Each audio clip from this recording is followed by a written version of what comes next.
Bismillahirrahmanirrahim. Assalamualaikum everyone. Today we are going to discuss some important questions of English lectureship interview. So first one is, what is deconstruction? Deconstruction क्या है? Basically deconstruction is a philosophical approach that questions traditional interpretations and meanings. It analyzes text and language to uncover underlying assumptions and biases. It challenges dominant discourses and power structures. और and ये जो basically ये जो approach थी, जो theory थी deconstruction, that was this the work that was associated with the work of जैक्यूस Derrida. And in short, deconstruction is a critical methodology that problematizes established understandings and explores the instability and multiplicity of meanings. The second question is, what is sound of sense by Robert Frost? Robert Frost's sound of sense refers to his belief that poetry should capture the rhythms and sounds of natural speech. It emphasizing direct dramatic tones and meaning over strict meter and rhyme. This approach aims to create a unique musicality in his poems, drawing readers into the speaker's world and evoking emotions. The next question is, explain about Toland Man by Seamus Heaney. The Toland Man is a poem that is written by Seamus Heaney, and it reflects on human sacrifice and violence in the name of belief, and inspired by the Iron Age book by the Toland Man.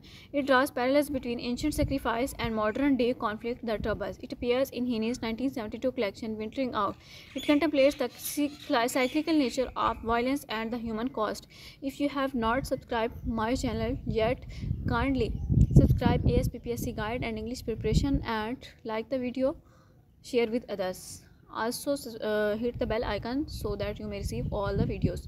The next question is, explain the theme of Thought Fox by Ted Hughes. The themes of the Thought Fox by Ted Hughes include inspiration, creative process, nature, loneliness, muse. The next question is, why is not Frost called romantic despite his natural elements in poetry?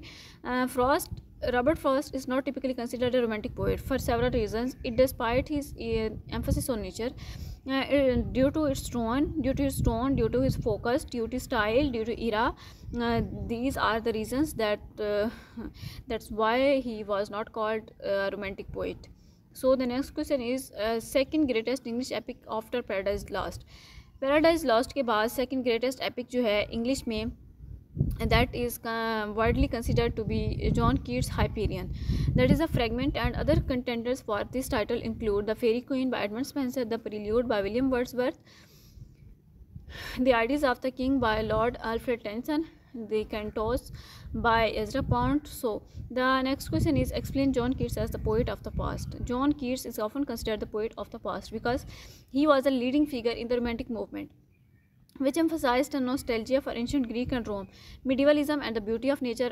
For example, his Ode on a Grecian Urn, that is also an example of in Greek culture. So his poetry is characterized by a strong sense of historical and cultural heritage, drawing heavily from classical mythology and literature.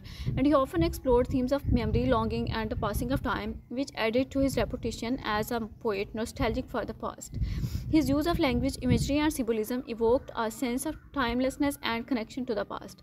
So the next question is, why did Keats return to a reality in Ode to a Nightingale? In Ode to a Nightingale, Keats returns to reality because the word forlorn brings him into reality, and he realizes that the transience of life and beauty cannot be escaped through fantasy or escape. Symbolized by the Nightingale's song, he acknowledges the pain and suffering that is inherent in life and that mortality is inevitable. He comes to terms with the fact that beauty and joy are fleeting and that one must appreciate them in present moment. So the next question is, what is the difference between silence and past? Silence and past are related but distinct concepts. I think so we have discussed it earlier in the previous videos. Silence basically is absence of sound or noise, and it is a lack of auditory input. It can be absolute or relative. Pause is temporary stop, or interruption in speech, music, or action. A brief period of silence or stillness implies a deliberate or intentional break. So the next question is, what is pintoresque? Pintoresque is an adjective used to describe something as reminiscent of Harold Pinter's essay plays, characterized by halting dialogue, uncertainty of identity, air of menace, implications of threat, and strong feeling, colloquial language, apparent triviality, long pauses, comedic menace, evasion of true communication, sense of unease and tension. So the next question is, how were the romantics different from each other?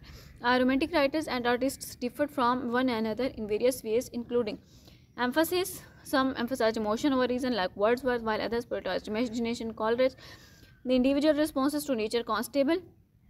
Subject matter इनका जो था, some focused on nature, same Wordsworth, other on human condition like Blake and Shelley.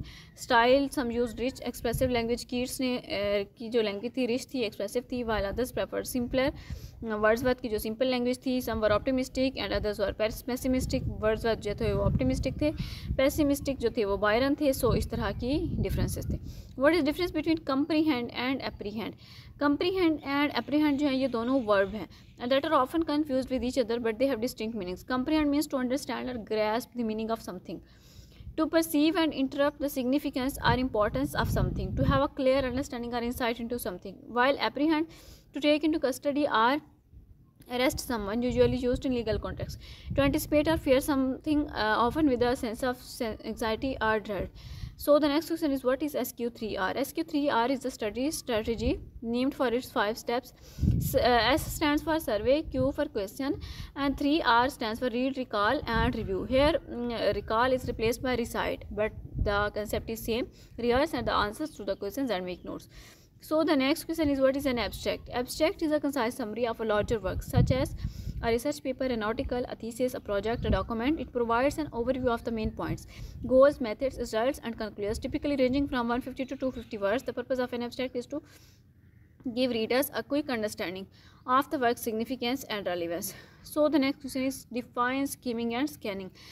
Skimming and scanning जो है ये दोनों ही reading की techniques हैं जो कि यूज़ की जाती हैं to quickly extract information from a text. Skimming means glancing over the text to get a general idea of the content, reading headings, subheadings, and bullet points to understand the structure and main points, focusing on key phrases and sentences to grasp the overall meaning, while scanning is searching for specific information or keywords in the text, reading quickly to find particular details or answer to questions, focusing on specific sections or paragraphs that contain the desired information. I hope it's clear to all of you. So today is it's sufficient for today. Thank you very much. Allah Hafiz.